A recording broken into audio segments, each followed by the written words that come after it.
में अपर्णा यादव जब से शामिल हुई हैं तब से ना तो उनको किसी लोकसभा चुनाव को लड़ाया गया, ना विधानसभा चुनाव को लड़ाया गया। मतलब कहने वाली बात मोटी मोटी ये है कि यहाँ पर कहीं ना कहीं अपर्णा यादव को कोई बड़ी जिम्मेदारी भारतीय जनता पार्टी देती हुई नजर आई नहीं है। वो कह सकते हैं अपना करहल जो विधानसभा सीट है वहाँ से इस्तीफा देंगे और जाहिर सी बात है उनका पूरा का पूरा ध्यान जो है वो केंद्र की राजनीति पर है, क्योंकि प्रदेश की राजनीति पर शिवपाल सिंह को आगे करने का पूरा। तो बीजेपी में उन्होंने अपना भविष्य तलाशना चाहा, लेकिन 2 साल के बाद भी जहां वो थी ऐसा लगता है कि वहीं की वहीं खड़ी हुई हैं। कोई भी उनकी कह सकते हैं स्थिति में कोई सुधार नहीं हुआ है और जाहिर बात है कि अगर सपा में वो रहती तो शायद बेहतर होती हुई नजर आती। नमस्कार, मैं नाज़मीन खान और आप देख रहे हैं SPN 9 न्यूज। लोकसभा चुनाव बीत जाने के बाद आगामी विधानसभा चुनाव को देखते हुए उत्तर प्रदेश में समाजवादी पार्टी कई तैयारियां करती हुई अभी से नजर आ रही है। समाजवादी पार्टी के राष्ट्रीय अध्यक्ष अखिलेश यादव की रणनीति के तहत भारतीय जनता पार्टी कहीं न कहीं विधानसभा चुनाव में भी पिछड़ सकती है। आज अखिलेश यादव का एक बड़ा कदम उत्तर प्रदेश में सियासी भूचाल भी ला सकता है और भारतीय जनता पार्टी के कई नेताओं को तोड़ भी सकता है। दरअसल आपको बता दें कि जहां अखिलेश यादव कन्नौज से लोकसभा का चुनाव लड़ते हुए नजर आए थे, चुनाव यहां पर अखिलेश यादव ने जीता, सांसद बन गए। उसके बाद अब चर्चाएं तेज हो जाती हैं कि करहल विधानसभा सीट जिस पर अखिलेश यादव विधायक भी हैं, आखिरकार उस सीट का क्या होगा? क्या इस सीट से इस्तीफा देते हुए नजर आएंगे? क्या इस सीट पर फिर से उपचुनाव होगा? तो आज लखनऊ जाकर अखिलेश यादव एक बड़ा कदम उठाते हुए नजर आएंगे। लखनऊ में एक तरफ विधायकों के साथ एक बड़ी मीटिंग और साथ ही साथ आज इस्तीफा करहल विधानसभा सीट से अखिलेश यादव दे सकते हैं, इस बात के संकेत अभी से मिलते हुए नजर आ रहे हैं। इससे जुड़े हुए तमाम सवाल यहाँ पर बनते हैं। न्यूज रूम में मौजूद है मनीष, मेरे साथ मौजूद है, जानने की कोशिश करेंगे। मनीष, जैसे कि चर्चाएं लंबे समय से हो रही थी कि अब सांसद बन गए हैं अखिलेश यादव, अब अपनी विधानसभा सीट को लेकर क्या करेंगे? आज कहीं ना कहीं वो इस्तीफा देते हुए नजर आएंगे, तो क्या ये फैसला भारतीय जनता पार्टी में भूचाल ला सकता है? देखिए नाज़मीन, यहाँ पर पहले मैं आपको बता दूं कि करहल विधानसभा जो है वो कहीं ना कहीं अब ये कयास लगाए जा रहे हैं कि अपर्णा यादव अगर पार्टी में शामिल हो जाती है, सपा में वापसी करती है, तो कहीं ना कहीं अपर्णा यादव को वो सीट दे दी जाएगी। और लेकिन उधर से दूसरा कयास ये भी लगाया जा रहा है कि पल्लवी पटेल को वो सीट मिलेगी। लेकिन पल्लवी पटेल की अगर बात करें तो वो पहले से ही विधानसभा में यहाँ पर सदस्य हैं, तो कहीं ना कहीं देखा जाए तो पल्लवी पटेल का सीट छोड़ने का कोई मतलब नहीं बनता। लेकिन अपर्णा यादव अगर वापसी करती है तो वो अपर्णा यादव को दी जाएगी। लेकिन अगर ये दोनों चीजें नहीं होती हैं तो फिर पार्टी जो भी डिसीजन लेगी वो सोच समझ के लेगी, क्योंकि यहाँ पर बहुत ही ज्यादा जरूरी होता है कि यहाँ पर अगर अखिलेश यादव यहाँ पर अपनी लोकसभा सीट संभालते हैं तो किसी जिम्मेदार इंसान को ही उनकी विधानसभा सीट दी जाए, ताकि भारतीय समाजवादी पार्टी यहाँ पर अपनी स्थिति को सही करने में यहाँ पर लगी रहे। और कहीं ना कहीं देखा जाए जिस तरीके से लोकसभा चुनाव समाजवादी पार्टी ने जीता, भारतीय जनता पार्टी को यहाँ पर बड़ी मात मिली है पिछले लोकसभा चुनाव के मुकाबले, तो कहीं ना कहीं देखा जाए तो किसी जिम्मेदार आदमी को ही वो सीट दी जाएगी, ताकि वो सीट को बनाए रखें और आगे उस सीट पर जब चुनाव हो तो वो सीट दोबारा से उनको मिल जाए। और ऐसे में कहीं ना कहीं देखा जाए तो समाजवादी पार्टी जो अब विधानसभा चुनाव आने वाले हैं उन पर भी गहन चिंतन मंथन करती हुई नजर आ रही है, और जिसको देखकर ये समझा जा सकता है जिस तरीके के लोकसभा चुनाव में समाजवादी पार्टी का प्रदर्शन रहा है, आने वाले विधानसभा चुनाव में भी वो बेहतर प्रदर्शन करती हुई नजर आएगी और बीजेपी को एक बार फिर से यहाँ पे मात देती हुई नजर आएगी। देखिए, आपने एक बड़ी बात कही कि अपर्णा यादव इस सीट से चुनाव लड़ सकती हैं, लेकिन अपर्णा यादव वापसी करेगी या नहीं करेंगी, ये बड़ा सवाल यहाँ पर बन जाता है। भारतीय जनता पार्टी के तहत ऐसे क्या मुद्दे होंगे कि भारतीय जनता पार्टी को अब अपर्णा यादव छोड़ती हुई नजर आ सकती है? देखिए, अपर्णा यादव के साथ हमने शुरुआती दौर से देखा है कि पार्टी में कोई खास उनको तवज्जो नहीं दी गई है। नाज़मीन, मैं आपको बता दूं, क्योंकि भारतीय जनता पार्टी में अपर्णा यादव जब से शामिल हुई हैं तब से ना तो उनको किसी लोकसभा चुनाव को लड़ाया गया, ना विधानसभा चुनाव को लड़ाया गया। मतलब कहने वाली बात मोटी मोटी ये है कि यहाँ पर कहीं ना कहीं अपर्णा यादव को कोई बड़ी जिम्मेदारी भारतीय जनता पार्टी देती हुई नजर आई नहीं है, क्योंकि अपर्णा यादव ने यही सोचा था कि अगर वो भारतीय जनता पार्टी की तरफ जाती है, भारतीय जनता पार्टी में शामिल होती है, तो कहीं ना कहीं यहाँ पर अपर्णा यादव को कोई अच्छी यहाँ पर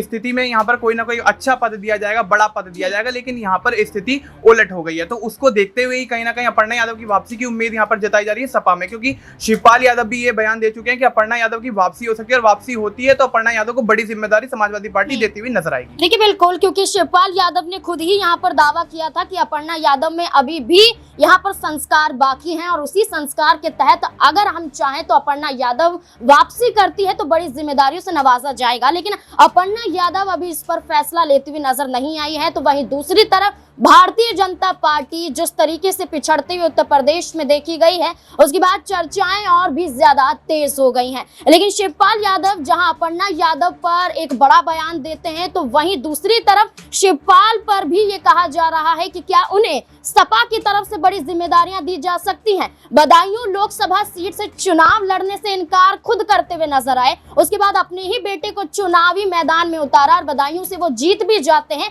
लेकिन शिवपाल यादव अब क्या भूमिका अदा करते हुए नजर आएंगे सपा के लिए, तो वहीं अखिलेश यादव एक बड़ी रणनीति बनाते हुए नजर आ रहे हैं। दावा किया जा रहा है कि उत्तर प्रदेश विधानसभा के अंदर नेता प्रतिपक्ष की भूमिका कौन अदा करेगा। जहां एक तरफ सीट की बात है तो दूसरी तरफ नेता प्रतिपक्ष की बात है, तो अगर अखिलेश यादव नहीं होंगे तो फिर कौन होता हुआ नजर आएगा। सिराज मेरे साथ मौजूद है, जानने की कोशिश करेंगे। सिराज, सपा की तरफ से कहीं ना कहीं शिवपाल यादव को आगे किया जा रहा है, नेता प्रतिपक्ष की भूमिका वो निभाते हुए नजर आएंगे, लेकिन दूसरा चेहरा अगर आप देखें तो सपा की तरफ से कौन हो सकता है नेता प्रतिपक्ष के लिए।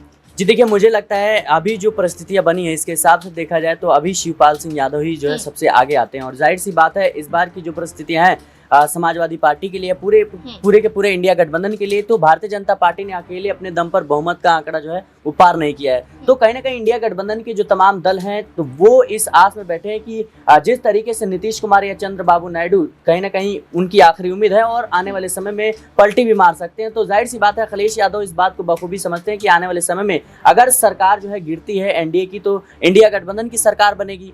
तो फिर इसी वजह से वो आज जो है कहीं ना कहीं वो कह सकते हैं अपना करहल जो विधानसभा सीट है वहां से इस्तीफा देंगे। और जाहिर सी बात है, उनका पूरा का पूरा ध्यान जो है वो केंद्र की राजनीति पर है, क्योंकि प्रदेश की राजनीति पर शिवपाल सिंह को आगे करने का पूरा जो है ये प्लान है। देखिए, बिल्कुल केंद्र की राजनीति में खुद ना यहाँ पर अखिलेश यादव आना चाहते हैं, और वहीं दूसरी तरफ देखा जाए तो शिवपाल यादव को एक बड़ी जिम्मेदारियों को यहाँ पर अखिलेश यादव खुद देते हुए नजर आएंगे।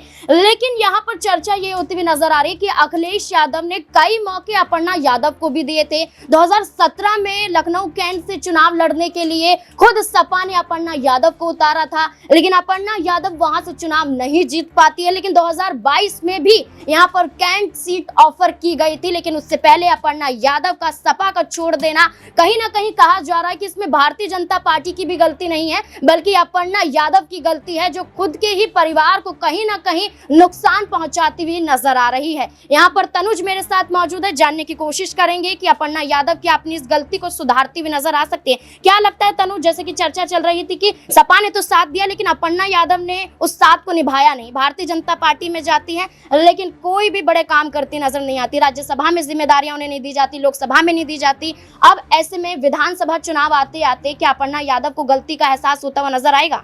जी बिल्कुल, देखिए कहीं ना कहीं अपर्णा यादव जो है उनके पास अब मुझे दूसरा ऑप्शन कोई दिखाई नहीं देता कि वो अब दूसरी पार्टी में अपना सहयोग करती नजर आए। एक सिर्फ समाजवादी पार्टी ही है जिसमें वो जाकर वापसी कर सकती हैं, और कहीं ना कहीं उन्हें करहल सीट से देखिए विधानसभा जो उपचुनाव वहाँ पर होने वाला है उसमें उतारा जा सकता है। वही बात अगर भारतीय जनता पार्टी करी जाए तो अपर्णा यादव इस बात को देखिए बखूबी समझ चुकी हैं कि अब भारतीय जनता पार्टी का उत्तर प्रदेश में वो वर्चस्व नहीं रहा जो पहले देखा गया था, क्योंकि इस बार लोकसभा चुनावों में भारतीय जनता पार्टी का प्रदर्शन बेहद खराब रहा। अयोध्या सीट तक देखिए भारतीय जनता पार्टी हार जाती है। ऐसे में कहीं ना कहीं अपर्णा यादव के मन में ये बात अब कहीं ना कहीं खटकने लगी है कि अब अपने परिवार में जाकर ही चुनाव लड़ना चाहिए, अपने परिवार का सहयोग करना चाहिए। जैसे नाज़मीन आपने बताया कि उनके जो चाचा हैं शिवपाल यादव, उन्होंने भी कहीं ना कहीं इस बात के संकेत दिए हैं कि अपर्णा यादव जो है वो हमारे संस्कारों का ध्यान रखती हैं, तो कहीं ना कहीं वो एक संकेत देते नजर आ रहे हैं कि अपर्णा यादव की अगर समाजवादी पार्टी में वापसी होती है तो बहुत जोरदार स्वागत उनका करा जाएगा। वहीं अगर देखा जाए तो भारतीय जनता पार्टी ने अपर्णा यादव को अभी तक कुछ भी नहीं दिया, ना तो देखिए उनको लोकसभा चुनाव लड़वाया, ना राज्यसभा चुनाव लड़वाया उत्तर प्रदेश में। और इस बार उम्मीद करी जा रही थी 2024 में अपर्णा यादव को खड़ा किया जा सकता है, लेकिन उसके बावजूद भी अपर्णा यादव को नहीं खड़ा किया जाता है। हालांकि अपर्णा यादव खुद कहती हैं कि मैं रायबरेली से चुनाव लड़ना चाहती हूँ प्रियंका गांधी के अगेंस्ट में, लेकिन कोई चर्चा निकलकर सामने नहीं आती है। ऐसे में अब लगता है कि अपर्णा यादव जो है वो इस बात को समझती नजर आएंगे और समाजवादी पार्टी में वापसी जरूर करती नजर आएंगी। समाजवादी पार्टी की बात करें, सिर्फ करहल विधानसभा सीट ही नहीं है, यहाँ पर अम्बेडकर नगर भी आती है, फैजाबाद भी आती है। क्या ये जो 2 सीटें हैं, इन 2 सीटों पर भी मंथन होता हुआ नजर आएगा? क्या सिर्फ अखिलेश यादव की सीट पर ना चर्चा करते हुए इन 2 सीटों पर चर्चा करें तो क्या अपर्णा यादव या किसी और को यहाँ पर जिम्मेदारियां मिल सकती हैं? दिनेश मेरे साथ मौजूद है, दिनेश से जानने की कोशिश करेंगे। दिनेश, अभी तक चर्चा हो रही थी कि अपर्णा यादव अगर वापसी करती हैं सपा में तो करहल विधानसभा सीट से उपचुनाव यहाँ पर लड़ाया जा सकता है, क्योंकि ये अखिलेश यादव की सीट है, आज इस्तीफा दे सकते हैं, लेकिन 2 और सीटें यहाँ पर बाकी हैं। क्या लगता है इन दोनों सीटों पर भी अपर्णा यादव को लेकर चर्चा होंगी या सपा की तरफ से परिवार वालों में से ही किसी को उतारा जाएगा? देखिए, यहाँ पर अभी तक चर्चाएं इस पर चल रही हैं और कहीं ना कहीं शिवपाल यादव को नेता प्रतिपक्ष बनाए जाने की खबरें सामने आई हैं, क्योंकि अखिलेश यादव अब कहीं ना कहीं अपनी पार्टी का यहाँ पर जो वर्चस्व है उसको पूरे देश भर में यहाँ पर एक राष्ट्रीय लेवल पर बढ़ाना चाहते हैं। लिहाजा यहाँ परिवार के किसी अन्य सदस्य को जिम्मेदारी दी जा सकती है और अखिलेश यादव ये गलती नहीं करेंगे कि किसी अपरिपक्व व्यक्ति को ये जिम्मेदारी दे, क्योंकि जानते हैं 2027 में विधानसभा का चुनाव होने वाला है। समाजवादी पार्टी ने इस लोकसभा चुनाव में अप्रत्याशित जीत हासिल की है। तमाम भारतीय जनता पार्टी की उन सीटों पर हार हुई है जहाँ पर बीजेपी जीत को लेकर के आश्वस्त थी। तो अखिलेश यादव का यहाँ पर जो सियासी आधार है वो मजबूत होता हुआ नजर आया मुलायम सिंह के निधन के बाद, और या यूं कहें कि समाजवादी पार्टी के गठन के बाद ये सबसे बेहतरीन प्रदर्शन उनका लोकसभा चुनाव में रहा है। तो अखिलेश यादव ये चाहेंगे कि तमाम वो नेता यहाँ पर कहीं ना कहीं जो पीछे छूट गए थे वो उनको एक बार फिर से साथ लिया जाए और इस लोकसभा चुनाव के नतीजों के आधार पर ही आगामी रणनीतियां तैयार की जाए। मुझे ऐसा लगता है कि अब अपर्णा यादव ये सोच विचार करेंगी कि आखिरकार जब परिवार के 5 सदस्य चुनावी जीत हासिल करते हैं तो फिर वो भारतीय जनता पार्टी में भी रहकर अपने आप को बोना साबित क्यों करे। और इसी को देखते हुए शिवपाल यादव लगातार कहते रहे हैं। डिंपल यादव से पिछले दिनों उनकी मुलाकात भी हुई थी। उन्होंने कहा कि अपर्णा यदि समाजवादी पार्टी में किसी भी वक्त शामिल होना चाहती है हमेशा उनके लिए दरवाजे खुले। देखिए, एक और सवाल यहाँ पर रहने वाला है कि भारतीय जनता पार्टी में रहकर, जैसे कि हमने बात की, राज्यसभा में मौका नहीं मिला, लोकसभा में मौका नहीं मिला, क्या विधानसभा में मौका देती हुई भारतीय जनता पार्टी नजर आ सकती है? देखिए, अभी नाजमीन इसमें वक्त है, क्योंकि देखा जाए तो अभी लोकसभा चुनाव में देखा जाए उनको स्टार प्रचारकों की सूची में शामिल नहीं किया गया था।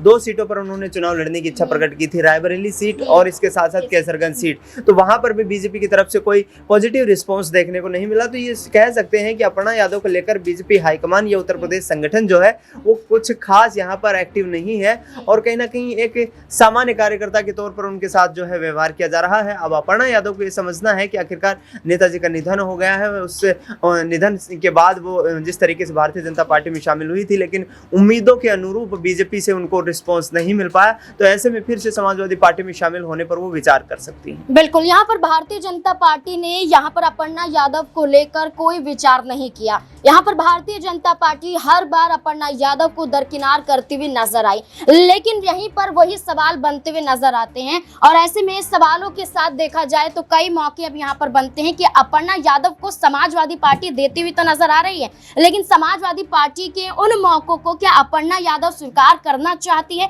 एक आखिरी सवाल यहाँ पर अमन सर से लेंगे। अमन सर, क्या लगता है अपर्णा यादव की रणनीति अब क्या होगी? क्योंकि कांग्रेस पर तो वो निशाना साधती रही है, सपा पर कभी नहीं साधती, क्योंकि देखा जाए तो सपा के खिलाफ नहीं कांग्रेस के खिलाफ है, लेकिन इंडिया अलायंस एक तरफ है। क्या लगता है अपर्णा यादव अब क्या फैसले लेती हुई नजर आ सकती हैं? देखिए, जाहिर सी बात है कि उत्तर प्रदेश में अगर बात करूँ, खासकर अपर्णा यादव की बात करें, तो बीजेपी में उन्होंने अपना भविष्य तलाशना चाहा, लेकिन 2 साल के बाद भी जहां वो थी ऐसा लगता है कि वहीं की वहीं खड़ी हुई हैं। कोई भी उनकी कह सकते हैं स्थिति में कोई सुधार नहीं हुआ है और जाहिर बात है कि अगर सपा में वो रहती तो शायद बेहतर होती हुई नजर आती। कम से कम कई चुनावों में तो उनके कह सकते हैं बतौर प्रत्याशी देखा जाता, लेकिन अब जिस तरह से बीजेपी के अंदर लगातार उनको इग्नोर किया जा रहा है, दरकिनार किया जा रहा है, ये सवाल उठते हैं कि क्या वाकई में अब अपर्णा यादव का मन भी बीजेपी से उकता गया है, ऊब गया है और क्या वो फिर समाजवादी पार्टी में वापसी करते हुए नजर आ जाएंगे? क्योंकि शिवपाल यादव एक बीच की कड़ी हो सकते हैं जो अपर्णा यादव को सपा के अंदर वापस ले गए, क्योंकि करहल सीट भी अब खाली होती हुई नजर आ रही है। तो कई ऐसे सवाल है, कई ऐसी चीजें इसको देखकर लगता है कि अपर्णा यादव की वापसी आने वाले दिनों में समाजवादी पार्टी के अंदर हो सकती है, क्योंकि बीजेपी में तो कम से कम उनकी पूछ ना के बराबर। तो ऐसे में अगर वो सपा के अंदर आती हैं तो शायद जिस तरह से उनको 2017 में कह सकते हैं कि लखनऊ केंद्रीय चुनाव लड़ाया गया, उसी तरह से 2024 में भी जो उपचुनाव होने वाला हो सकता है सपा में उनकी वापसी हो तो वो इस सीट पर चुनाव लड़ती हुई नजर आ जाए, क्योंकि 5 लोकसभा में यादव परिवार के सदस्य कह सकते हैं चुने गए हैं। तो ऐसे में अपर्णा यादव भी अगर वापस आती हैं, उनको चुनाव में टिकट मिलता है तो जाहिर बात है कि यहाँ पर वो जीती हुई नजर आ सकती है। बिल्कुल, एक तरफ विधानसभा चुनाव तो दूसरी तरफ उत्तर प्रदेश में सिर्फ एक ही चेहरा यहाँ पर चर्चाओं में देखा जा रहा है और वो है अपर्णा यादव। यादव का, लेकिन अपर्णा यादव के जरिए ना ही कोई बयान सामने आया है और ना ही वो विरोध दर्ज करती हुई नजर आई है। अब यही देखना होगा कि आखिरकार मौके तो दिए जा रहे हैं, दरवाजे भी खोले जा रहे हैं, अब अपर्णा यादव क्या कुछ फैसले लेती हुई नजर आ सकती है। इस मुद्दे को लेकर आपकी क्या राय है, कमेंट सेक्शन में जरूर बताएं। देखते रहें SPN9 न्यूज़। धन्यवाद।